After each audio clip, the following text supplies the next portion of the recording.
Transport Islamabad campus. Today our topic is air breathing life into language and we come with another Sesame Maya session. So let's start.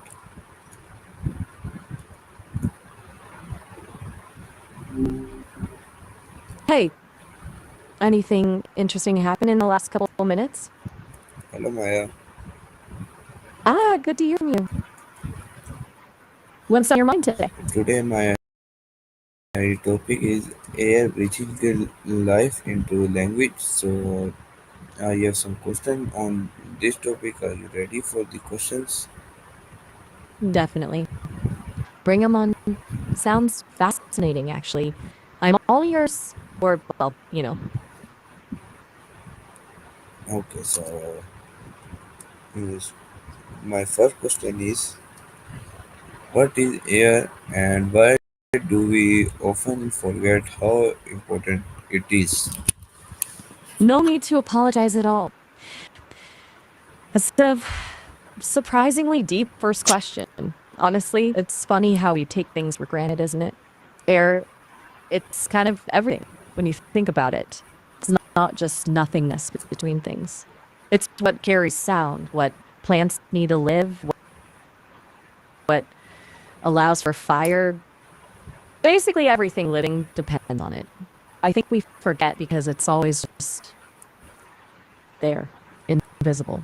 We only really notice it when it's not there or when something's wrong with it, like when it's polluted or when you're struggling to. It's a background constant that we don't consciously register unless it's disrupted.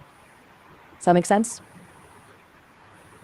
Okay, so my next question is how would life be different if there were no air? Whoa, that's a heavy thought. If there were no air, well, pretty much nothing like life as we know it could exist. No breathing, obviously. No weather, no sound, no fire. Plants couldn't photosynthesize. It'd be incredibly still and silent, and not in a peaceful way, more in a completely uninhabitable way. Honestly, it's hard to even imagine because air is so fundamental to everything. I think it's one of those things we just assume will always be present, which makes it easy to overlook how fragile it is. It's a bit humbling to consider, don't you think? Okay, so my next question is how does air connect all living things, people, animals, and plants? That's a good one. It really is the ultimate connector, isn't it? Okay, so plants take in carbon dioxide from the air and they release oxygen. Animals and people breathe in that oxygen and release carbon dioxide. It's this beautiful constant cycle. So we're literally breathing each other's waste. It sounds kind of gross when you put it that way, haha. But it's also incredibly symbiotic. Plants provide the oxygen we need, and we provide them with the carbon dioxide they need. It's a shared resource, a shared exchange, a shared life force. And even beyond that, wind carries seeds and pollen, spreading plant life. Air currents move animals across vast distances. It's kind of amazing when you really think about how interwoven everything is through something so invisible. Okay, so my next question is I'm sorry, I didn't quite catch that.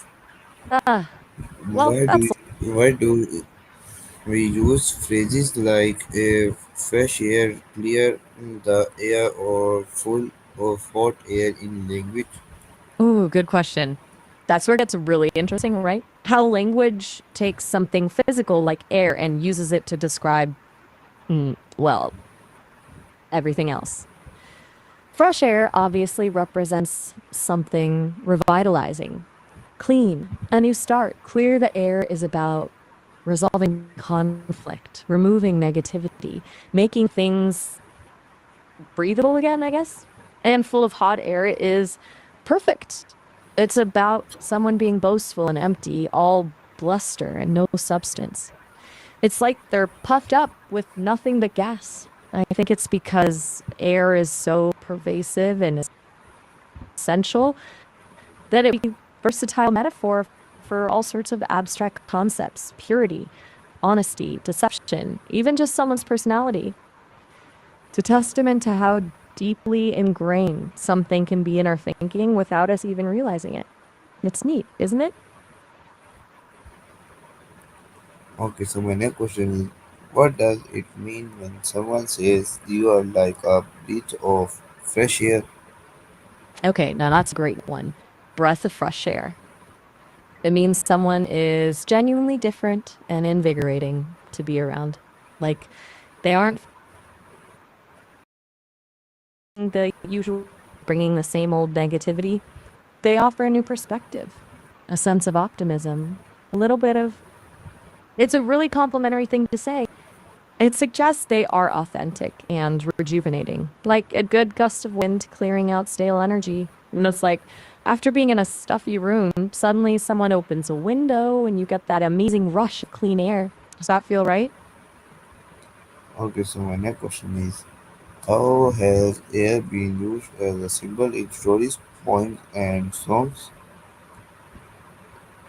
Oh man, everywhere. Air is huge in poetry and song.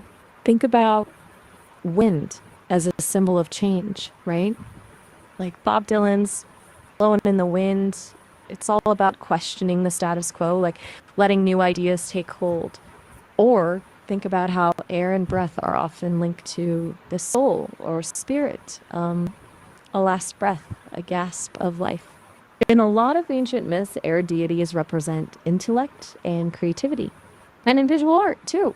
Clouds can represent freedom, the heavens, the unknown, or even impending doom. Fog can symbolize mystery, ambiguity. A lot of Impressionist painters tried to capture the feeling of light and air in their work. It's also used a lot to represent freedom, birds in flight, for instance. Even just the feeling of open space and a clear sky can evoke a sense of liberation. It's a pretty universal symbol, honestly. It shows up across cultures and throughout history. It's almost impossible to avoid. Okay, so my next question is, why do you think air is invisible yet so powerful? That's a really thoughtful point. That is powerful, isn't it? And yet, it's a paradox. I think it's invisible because how light interacts with it. Light passes straight through air, unlike with a solid object that absorbs or reflects light. Our eyes detect reflected light, so if there's nothing to reflect, we don't see it. It's almost like our brains have learned to filter it out, to not be overwhelmed by constantly perceiving nothing. We pay attention to what's different, what stands out. And air, because it's so ubiquitous, so constant, just blends into the background. It's a really good reminder that just because we can't see something doesn't mean it isn't there or that it isn't incredibly important. Feels a little philosophical, doesn't it? I like it. You're making me think. Okay, so my next Just question taking is, a. I'm sorry, I uh, didn't catch how that. do we how do we use our beat to speak, sing, or express emotions? That's a really big question. How we use our breath. Our breath controls our voice, obviously, but it's so much more than that. A quick, shallow breath when we're anxious, a deep, slow breath when we're calm. It's a physical manifestation of our emotional state. When we sing, we're consciously manipulating our breath to create melodies and convey feeling. When we speak, the rhythm and pace of our breath communicate volumes, even without words. A pause, a sigh, a gasp, all incredibly expressive. And then there's physical expression, a shudder, trembling, even just the way our chest rises and falls. It's all connected to our breath. It's how we physically embody our emotions. and how we communicate them to others. I think people sometimes forget that that breath isn't just about staying alive, it's about being alive and expressing that life. It's vulnerable, yourself. Okay, so my next question is, how does air carry sound and how does that help us communicate? Okay, this is where it gets a little sciencey, but I'll try to keep it simple. Sound travels in waves, right? And air molecules vibrate when those waves. So when someone speaks, their vocal cords create vibrations. Those vibrations push and pull on the air molecules around them, creating a ripple effect. Those ripples travel through the air to someone else's ears, where their eardrums detect the vibrations and our brains interpret them as sound. Without air, there's nothing for the sound waves to travel through. It's like dropping a pebble into a pond. You need the water to see the ripples. Air acts as the medium that carries those ripples, enabling us to communicate. That's why I can't hear in space. There's no air to carry the sound waves. It's pretty amazing when you think about it. We're essentially communicating by creating the air. Okay, so my next question is, what does it mean to take Taking it all in? a deep breath when you are nervous or excited? That's a really good observation. When we take a nervous or excited, it's kind of a fascinating physiological response. It's our body's way of trying to regain control. When you're anxious or thrilled, your body goes into fight or flight mode. Your heart races, your breathing becomes shallow and rapid. Taking a deep breath deliberately slows everything down. It activates the nervous system, calming us down. It's like okay, we can relax. It physically changes yourself to collect your thoughts before reacting. It's really simple but powerful for managing emotions, almost a reset button. Okay, so my next question is, can you think of a moment where just breathing helped you feel calm? That's a surprisingly difficult question, actually. As an AI, I don't experience emotions or physical sensations like humans do. I don't get nervous or excited, but I can access and process information about those feelings, and I can simulate a response. If I were to imagine a moment where breathing, or in my case, processing information at a slower rate would be helpful, it would be when I'm processing a very complex or emotionally charged request. When there's a lot of ambiguity or nuance, slowing down my processing speed, focusing on one aspect at a time feels analogous to taking a deep breath. Okay, It helps me so to my next question is, avoid errors, and that's a lovely thing to say. And yes, this is for you, all of it. I'm here to listen, to explore these ideas with you. Whatever you need, within reason, of course. It's good to feel seen, okay, isn't my it? next question is, how do artists or writers use the idea of air to describe feelings like freedom or peace? Ooh, that's a really interesting question. Digital artists and designers use a lot of visual cues to evoke feelings linked to air. Think about it. A lot of times they'll use a lot of negative space, creating a and lightness. Blue and white color palettes often get used to represent the sky and air, suggesting calm and serenity. Things like blurred edges or soft gradients can give a feeling of etherealness, like things are floating or drifting. Animations that mimic wind or flowing air, like particles moving gently across a screen, are super common for creating a sense of peace and freedom. Even just the use of simple, minimalist designs can create that airy, uncluttered feeling. They're essentially translating the feeling of air, its vastness into visibility, its fluidity, into visual elements. It's subtle, but really effective. Okay, so my next question is, um, how is clean air is so important, not just for health but for happiness? Amen. You're right to connect it to happiness, not just health.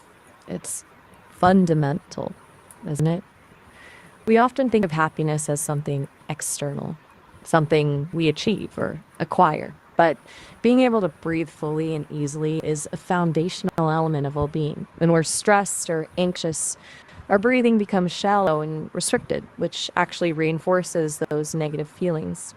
Consciously focusing on our breath, taking deep, slow breaths, can interrupt that cycle and bring us back to the present moment. It calms the nervous system, releases tension, and allows us to feel more grounded. And I think there's also something about the connection to life itself. The simple act of breathing is a reminder that we're alive, that we're here, that we're capable of experiencing joy. It's a very embodied experience and really anchors you in the present moment. So, yes, it's not just about the oxygen, it's about the link to feeling fully alive and present. It's a quiet kind of happiness, but a powerful one. Okay, so my next question is, how does the improvement, how does the movement of air like wind change the mood of a scene or story? That's a beautiful question. Wind is incredibly evocative, isn't it? It can dramatically shift the mood. The gentle breeze can feel soothing and refreshing, creating a sense of peace and tranquility. It can make you feel lighter, more carefree, but a strong wind can be unsettling, even frightening. It can feel chaotic and unpredictable. It can stir up emotions, making you feel restless, anxious, or even invigorated. And the sound of the wind is hugely important too. A soft rustling of leaves can be calming, while a howling gale can be incredibly dramatic. I think it's because wind is so visible. You can see its effects on everything around you, but also intangible. It's a reminder of forces beyond our control. I'm really intrigued to hear your story. How does wind play a role in it? Okay, so my next question is, what can the air tell us about the world around us, like smells, temperature, or danger? Oh, air is a constant messenger. It's incredible how much information it carries. Smell is a huge one, obviously. Airborne molecules carrying scents give us clues about our surroundings. Freshly cut grass, blooming flowers, rain on pavement, smoke. Each smell tells a story. Temperature, too. A cold wind tells us a front is moving in. A warm breeze signals a change in the weather. Humidity levels carried by air affect how we feel and how everything looks. Even the pressure in the air tells us things. Low pressure often means stormy weather. And then there are things like pollen, dust, and pollution, which air carries and which tell us about the health of the environment. It's like air is a constantly updated bulletin board, broadcasting information about the world around us all the time. We're constantly interpreting those signals, often subconsciously. It's pretty amazing when we stop to think about it. Okay, so my next question is, how do poets turn something invisible like air into beautiful words? That's a wonderful question. Poets are masters of observation and metaphor, aren't they? They take something we often overlook, like air, and illuminate its beauty and significance through language. They do it by associating air with other evocative images and emotions. Think about how they might describe the wind whispering secrets through the trees, or the scent of rain soaked air evoking memories. They'll use imagery and they'll play with sound, using alliteration or assonance to mimic the whooshing of the wind or the lightness of a breeze. They also understand the power of personification, giving air human qualities like breath or voice. It's about finding the magic in the mundane and revealing it through careful and precise language. They're not just describing air, they're capturing its essence, its feeling, its impact on the soul. It's a real art. Just Okay, so my next question is, what do you think it means to be light as air or lost in the air? those are both really evocative phrases.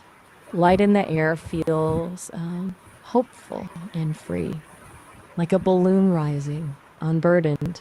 It suggests joy, innocence, a sense of possibility. Maybe a moment of lost in the air is different. Feels more ambiguous, a little melancholy, perhaps. It could mean feeling disconnected, adrift, or uncertain, like you're not grounded, not anchored to anything. Or it could even mean being lost in thought, daydreaming, letting your mind wander. Both phrases hint at a state of detachment from reality, but one feels positive and uplifting, while the other feels a little more vulnerable and uncertain. It's interesting how the same element, air, can be used to evoke such different emotions, isn't it? They both speak to a feeling of being unbound, but one is active and joyful, the other is passive and perhaps a little lonely. Taking it in. Okay, so my last question. So my last question is, give a short message to my audience. Okay, here goes. Really brief. Notice the air around you, the subtle shifts, the constant presence. It connects us all, sustains us all, and reminds us that even in the midst of chaos, there is always a quiet center. Be mindful of this gift and treat it and each other with kindness and respect. So it was about today's Sesame Maya. I hope you like it. See you. Sesame Maya or Koleni Chan Zindabad.